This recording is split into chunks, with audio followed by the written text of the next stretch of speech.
Sur l'actualité politique en Guinée-Conakry en 15 minutes, du sommet à la base, c'est dans votre émission Oroya Politique.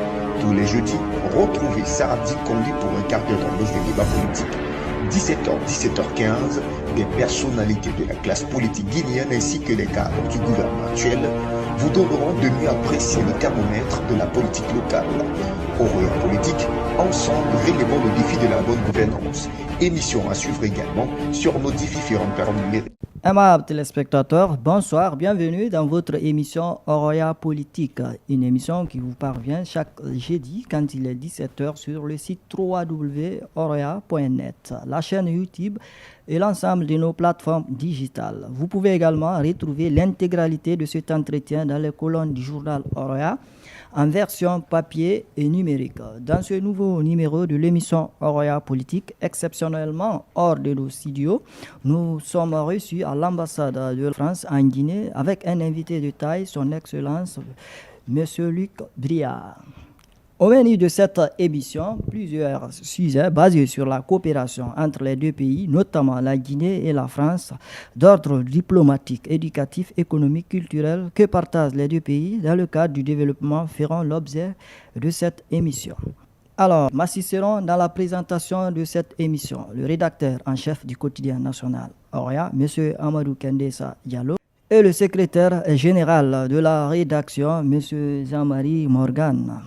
Vous êtes très nombreux à suivre cette émission Oroya Politique en Guinée et à travers le monde. Une fois encore, merci de votre fidélité renouvelée au quotidien national Oroya.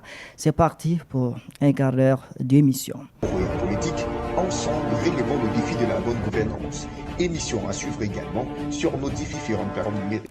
Bonsoir, monsieur l'ambassadeur. Bonsoir. Merci de nous avoir reçus chez vous dans le cadre de cette émission Oroya Politique. Alors, sans tarder, monsieur l'ambassadeur, nous allons ouvrir la balle de cette émission avec le rédacteur en chef du journal Oroya qui va vous poser la première question. Monsieur le rédacteur en chef, à vous la parole. Bonsoir, monsieur l'ambassadeur. Oui, la première question de cette émission, on sait que la France et la Guinée ont des liens séculaires importants. Aujourd'hui, quels sont les principaux secteurs d'investissement de la France en Guinée et quels projets structurants sont en cours ou prévus dans le cadre de la coopération bilatérale, notamment avec l'AFD? Alors, ce qui est très intéressant, c'est que le président de la République, depuis qu'il avait reçu 3000 jeunes africains à Montpellier en octobre 2021, a souhaité infléchir sa politique en matière d'investissement solidaire et durable. On ne parle plus d'aide publique au développement, surtout dans un pays comme la Guinée qui a autant de ressources. Nous sommes dans un partenariat réciproque et l'aide au développement, ces deux termes, étaient peu appréciés de la jeunesse africaine qui n'est pas là pour demander la charité, qui est là pour construire son avenir. Et donc nous avons deux domaines où nous essayons d'articuler les investissements solidaires et durables, qui sont plutôt du ressort de l'Agence française de développement, et nos investissements privés, qui relèvent plutôt des instruments de la DG Trésor, qui dépend du ministère des Finances français, et de BPI France. Donc pour répondre à votre question, il est important d'articuler ces deux niveaux, parce que c'est l'offre que la France propose à ses partenaires guinéens, les autorités, mais aussi le secteur privé guinéen. Donc c'est une dimension multifactorielle et multipartenariale. Sur l'Agence française de développement, puisque c'était votre question, donc ces investissements solidaires et durables, ils sont dans trois grands domaines. Celui de l'agriculture, qui est un pilier, le premier pilier de la vision Simandou 2040, où nous avons à la fois de l'appui via le crédit rural aux communautés pour investir sur place, et puis des projets extrêmement structurants comme du riz de mangrove pour atteindre l'autosuffisance en riz, ou des projets très originaux en forêt qui allient pisciculture et riziculture, qui permettent ainsi aux communautés agricoles d'avoir un double revenu, la vente du poisson et la vente du riz. Le riz étant gagnant en rendement grâce aux déjections des poissons. Ça, c'était le premier domaine. Le deuxième domaine, c'est celui de l'énergie, sur des constructions de lignes à haute tension et du service via des compteurs dans les communautés de Conakry. Et puis, le troisième domaine, c'est celui de l'éducation. On y reviendra tout à l'heure. Dans le domaine du secteur privé, vous me parliez de projets structurants, nous avons lu le 28 décembre le décret que le président Doumbouya avait signé pour autoriser BPI France à opérer ici en Guinée. Nous avons 4 projets structurants. 2 sont suivis par le bureau spécial, le bureau de suivi des priorités présidentielles. Les 4 hôpitaux régionaux, les 2 premiers sont en cours de sortie de terre, c'est celui de Kindia et celui de Labé, viendront ceux de Cancan et de Zérékoré. Le deuxième projet suivi par le BSPP, c'est la TNT de Thomson Broadcast, pour permettre la couverture de la télévision numérique et la production de contenu ici en Guinée, ça vous intéresse au premier chef. Et puis les 2 autres projets, c'est le double radar à option militaire et civile pour la souveraineté de l'espace aérien guinéen, et puis c'est Thales. Et puis le 4e projet, c'est lié au désenclavement rural, c'est l'entreprise Matière qui construit avec IC Transport des ponts métalliques pour permettre des pistes rurales et désenclaver les régions agricoles. Alors, pour gagner un temps, monsieur l'ambassadeur, la deuxième question est comment la France soutient-elle le développement de l'enseignement supérieur en Guinée, notamment à travers les partenariats universitaires ou les bourses d'études?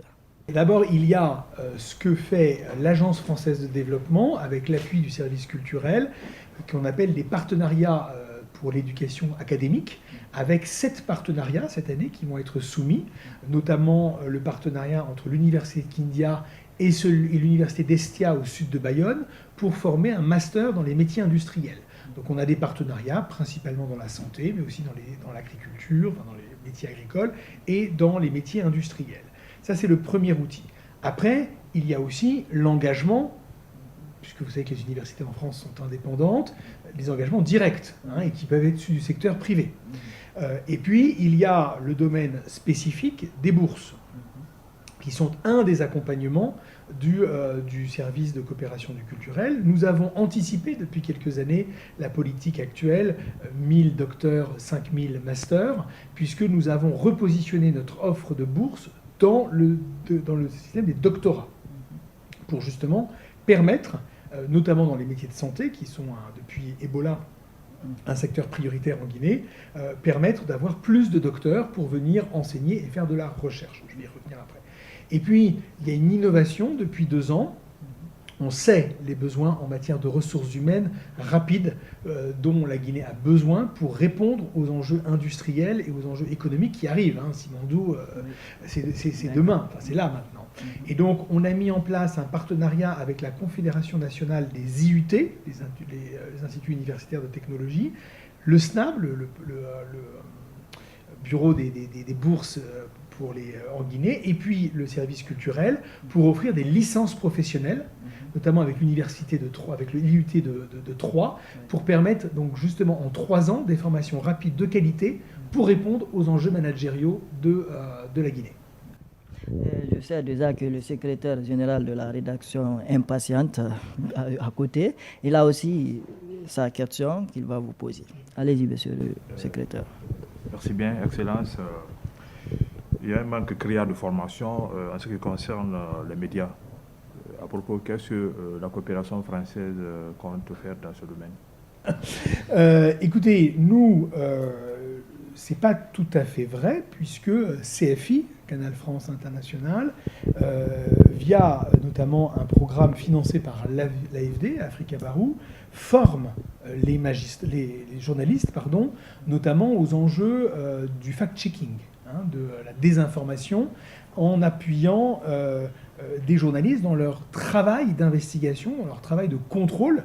Vous êtes un pouvoir de contrôle, de redevabilité, et donc il faut évidemment augmenter la formation dans ce domaine-là, surtout à l'heure de la guerre informationnelle. Donc nous soutenons évidemment ce projet-là. Nous avons aussi par exemple l'Institut Pasteur, qui joue un rôle très important en Guinée, qui forme des journalistes à l'investigation scientifique, parce que souvent les journalistes ont une très bonne culture de sciences politiques, mais il leur manque parfois des formations spécifiques pour suivre les questions économiques, pour suivre les questions environnementales, pour suivre les questions de santé. Donc l'Institut Pasteur a un projet très original de formation des journalistes. Et puis, évidemment, rien ne nous empêche d'inventer des programmes aussi d'appui à la formation générale des journalistes en Guinée. On peut y réfléchir tout à fait avec le service de coopération et d'action culturelle. Eh bien, monsieur l'ambassadeur, allez-y, monsieur. L'autre question, je voudrais vous poser, Son Excellence. Comment l'ambassade de France envisage-t-elle l'évolution des relations franco-guinéennes dans les années à venir? Écoutez, d'abord, dans les 5 prochaines années, je ne sais pas, parce que moi, je ne suis là que pour 3 ans.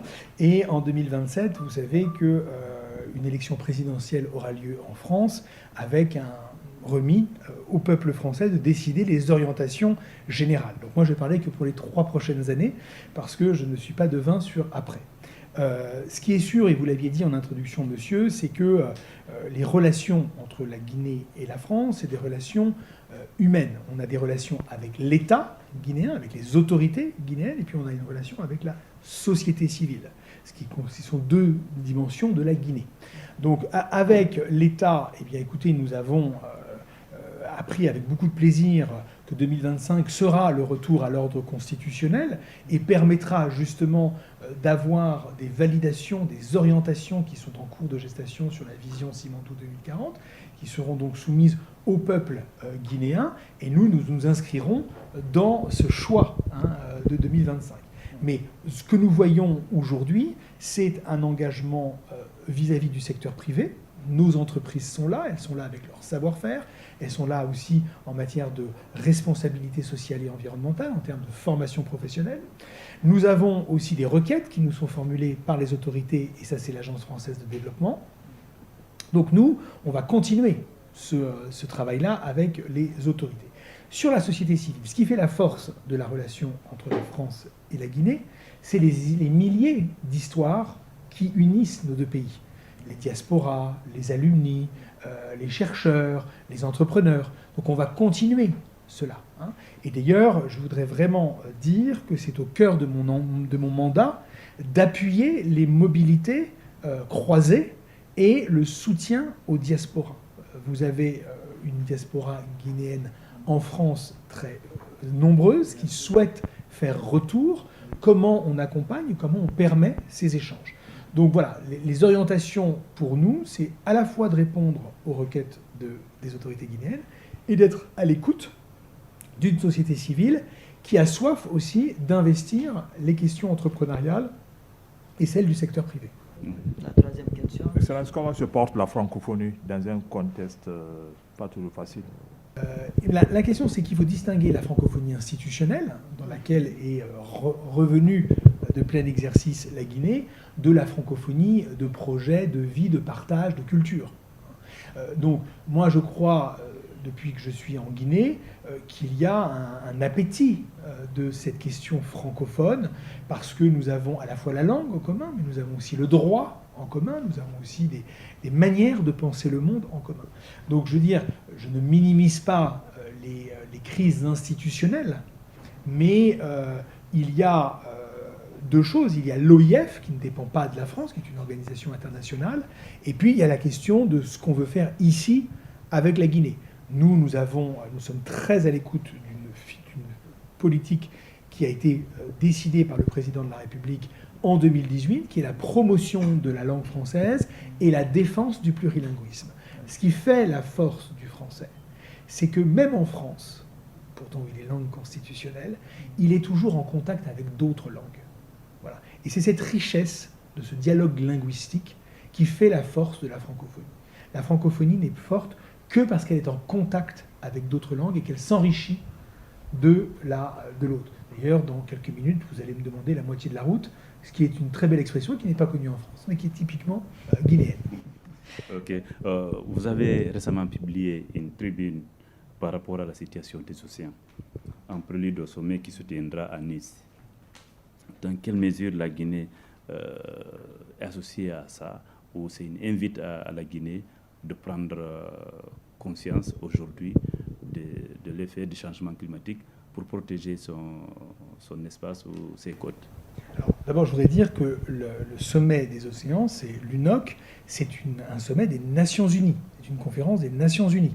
Elle est hébergée et coprésidée par la France et le Costa Rica, mais c'est bien une conférence des Nations Unies. Donc la Guinée, en tant que partie et État membre des Nations Unies, a toute sa place. Voilà. Il y a des séquences, donc il y a la séquence des Nations Unies dans laquelle nous attendons la confirmation de qui représentera la Guinée à Nice. Et puis il y a un sommet des maires, puisque le maire de Nice, Christian Estrosi, a invité un certain nombre de maires du monde entier pour réfléchir à l'impact pour les villes côtières de l'élévation du niveau de la mer. Et donc la gouverneure de Conakry a été invitée à ce sommet des maires. Je voudrais dire deux choses. En 2025, nous fêtons les 10 ans des accords de Paris, qui avait été cette grande mobilisation internationale de la COP 21 pour le climat. 10 ans après, nous voulons la même mobilisation pour l'océan. Et l'enjeu, ça va être la préservation de la biodiversité de l'océan. L'océan nous permet de respirer, l'océan nous permet de nous nourrir, nous permet de voyager, de transporter. C'est l'économie bleue. Et dans un pays aussi côtier que le vôtre, évidemment, tous les enjeux sont là. Et notamment celui du Biodiversity Beyond the National Jurisdiction, qui est donc la biodiversité au-delà des terres, des mers, des eaux territoriales, qui est le traité des hautes mers pour qu'on puisse préserver la biodiversité marine. Et donc on attend évidemment la signature par la Guinée de ce BBNJ. Eh bien, aimables téléspectateurs, vous êtes dans votre émission Roya Politique qui reçoit aujourd'hui pour vous comme invité son Excellence Luc Briard, ambassadeur de la France en Guinée. On se retrouve juste derrière cette courte transition. Roya Politique, ensemble, relevons le défi de la bonne gouvernance. Émission à suivre également sur nos différentes plateformes numériques. Univers des métiers, découvrez les vrais talents cachés de nos différents corps des métiers en Guinée à travers votre émission Univers des métiers. Tous les samedis à partir de 22h sur la chaîne YouTube du quotidien national Roya et nos différentes plateformes digitales. Univers des métiers est une émission qui donne la parole aux vrais professionnels des métiers. Ces faiseurs de société vous émerveilleront par leur talent de génie créateur. Suivez leur parcours du début à la fin dans votre émission Univers des métiers.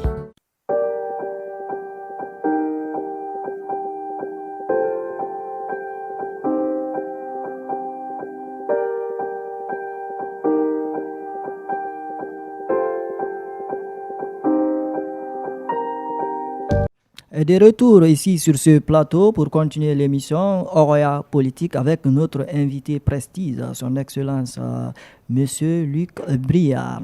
Alors, Monsieur l'ambassadeur, nous allons continuer cette émission.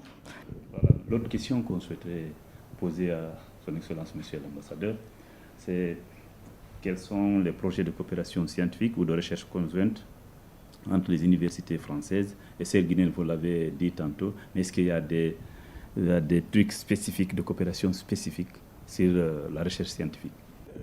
Il y en a un qui nous tient particulièrement à cœur, parce qu'en plus il y a eu une actualité en 2025, puisque les professeurs Alpha Kabine Keïta, le recteur de l'université Gamal Abdel Nasser, et Abdoulaye Touré, le directeur du CERFIG, le centre de recherche et de formation en infectiologie en Guinée, ont remporté le prix de la fondation Mérieux. Et ça, c'est un prix qui, chaque année, est décerné à des chercheurs mondiaux en biologie infectieuse. Ça démontre la qualité de la recherche en Guinée, et nous sommes très, très contents que ces deux chercheurs et ces deux hommes remarquables aient été récompensés par ce prix. Parce que derrière, il y a tout le travail que nous faisons depuis la crise Ebola pour permettre aux chercheurs guinéens d'être connectés à la recherche française et internationale et d'aider, d'incuber des projets de recherche avec des étudiants, avec des chercheurs internationaux. Donc ça, c'est vraiment un très très beau projet. Nous allons plus loin avec l'IRD, l'Institut de recherche et de développement, la NRS en France, l'INSERM, pour justement fédérer autour de ces enjeux de santé, qui sont un vrai enjeu ici en Guinée, des projets de recherche vraiment passionnants et de très haute qualité, comme le prouve ce prix. Bien, D'accord. allez-y. L'autre question également. Les États européens sont actuellement confrontés à un flux migratoire considérable et ça pose problème entre même les États membres de l'Union européenne. Partant de ce constat, je voudrais vous demander, est-ce que l'ambassade de France envisage, par exemple, une augmentation des quotas ou des programmes spécifiques pour la formation des jeunes professionnels guinéens, peut-être pour une immigration régulière, ou quelles sont les dispositions qui ont été prises pour encourager les jeunes à rester, par exemple? Alors, ça, ce sont des choses qui sont co-construites, hein, puisque la Guinée était à La Valette, et donc il y a eu un plan dit La Valette pour les 5 piliers, notamment sur l'immigration régulière, l'immigration régulière, et puis la lutte justement pour les trafics. Donc nous, ici, on est assez au clair. Nous avons des cibles prioritaires, qui sont les entrepreneurs, qui sont les étudiants, qui sont les chercheurs, qui sont les artistes. Voilà. Donc ça, nous avons cerné les besoins et nous facilitons les mobilités vers la France. Nous n'avons pas encore d'accord de gestion concertée des flux migratoires, comme on dit. C'est un sujet qui pourra venir dans les années à venir, qui, notamment sur des accords jeunes professionnels ou sur les métiers en tension en France. Donc ça, ce sont en effet des dispositifs qui existent, qu'il faudra que l'on discute avec les autorités guinéennes le moment venu, si elles le souhaitent. Voilà. Non, les quotas, c'est pas... voilà, tout ça, ça dépend d'accords. On n'en est pas encore là. En revanche, nous connaissons très bien nos cibles et nous souhaitons évidemment que les mobilités régulières découragent les mobilités irrégulières, en disant qu'on peut aller en France de manière régulière. Sur la lutte pour maintenir les futurs migrants sur place, on a des projets de l'AFD dessus, d'Expertise France. Mais moi, je voudrais rendre hommage à une ONG guinéenne qui s'appelle l'OGLMI et qui a été fondée par des migrants de retour ou des migrants qui ont subi l'horreur des routes de migration via le désert ou via la mer et qui s'emploient à produire un plaidoyer auprès des jeunes Guinéens pour leur dire le prix de la migration irrégulière. Le prix du soi-disant Eldorado en France ou en Europe. Et donc, cette ONG, nous l'accompagnons par des financements de l'AFD, parce que c'est très important de dire qu'en effet, aujourd'hui, la question migratoire pèse sur les espaces démocratiques européens et tendent la question migratoire et la lie à des enjeux identitaires et à des enjeux politiques. Que donc, en effet, l'avenir, comme le disent très bien les autorités guinéennes à travers cette vision Simandou 2040, l'avenir des Guinéens est en Guinée. Parce que ici, il y a de l'agriculture, il y a des mines, il y aura demain des projets industriels, et que les autorités guinéennes se sont engagées à travers ce grand programme à changer la vie des Guinéens. Donc pour nous, il est aussi important que le maintien sur place, ce n'est pas les États étrangers qui le font. C'est une politique publique très aboutie que mènent aujourd'hui les autorités guinéennes. Monsieur l'ambassadeur, nous tendons vers la fin de cette émission. Monsieur le rédacteur en chef, peut-être chacun de vous aura droit à une question avant de clôturer cette émission. Ici, il y a un sujet que son Excellence souhaiterait s'exprimer que nous n'avons pas évoqué au cours de cet entretien. Écoutez, la Guinée est un pays où nous avons notre place et rien que notre place. Nous ne sommes pas au-dessus, nous ne sommes pas en dessous, nous sommes à côté, nous sommes à vos côtés.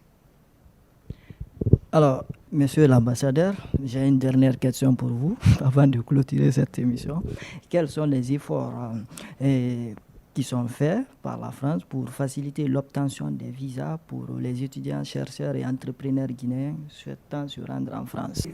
Les catégories que vous avez mentionnées sont les catégories prioritaires pour nous. Je veux le dire, aujourd'hui, quand un chef d'entreprise demande un visa via Capago, il obtient son visa en 7 jours. Parce que nous avons un couloir rapide, comme on dit, un fast track, pour les chefs d'entreprise. Donc ça montre bien que nous facilitons les mobilités. Nous aurons à la fin du mois de juin une grande réception à la résidence avec tous les alumni, tous ceux qui ont fait et qui ont parcouru une partie de leur vie avec la France, qui ont compagnonné avec la France. Et il y aura là aussi un couloir dédié, rapide, à Capago pour les alumni, parce que c'est une promesse du président de la République que tous les Guinéens qui ont fait un master ou un doctorat en France ont le droit à un visa de circulation. Donc c'est aussi un moyen de continuer ce compagnonnage dont je vous parlais, cette chair qui fonde notre partenariat, cette histoire commune très forte qui vibre à travers tous ces destins individuels. Monsieur l'ambassadeur, il ne me reste plus qu'à vous dire merci une fois encore de nous avoir reçus dans vos propres installations. On espère qu'on aura la chance de vous recevoir dans nos locaux la prochaine fois pour un autre entretien. Plaisir. Merci beaucoup. Merci. Voilà, aimables téléspectateurs, c'en est pratiquement fini au compte de ce numéro de Oroya Politique. Grand merci au rédacteur en chef et le secrétaire général de la rédaction, M. Amadou Kendessa Diallo et Jean-Marie Morgan. Derrière les caméras, j'étais là, Suleiman Nef Kamara, Kade Keita, Fouda Abdoulaye Kabara. On se reprend la semaine prochaine avec un autre invité. Mais d'ici là, prenez soin de vous car chaque jour est une vie. Bonsoir chez vous. Merci.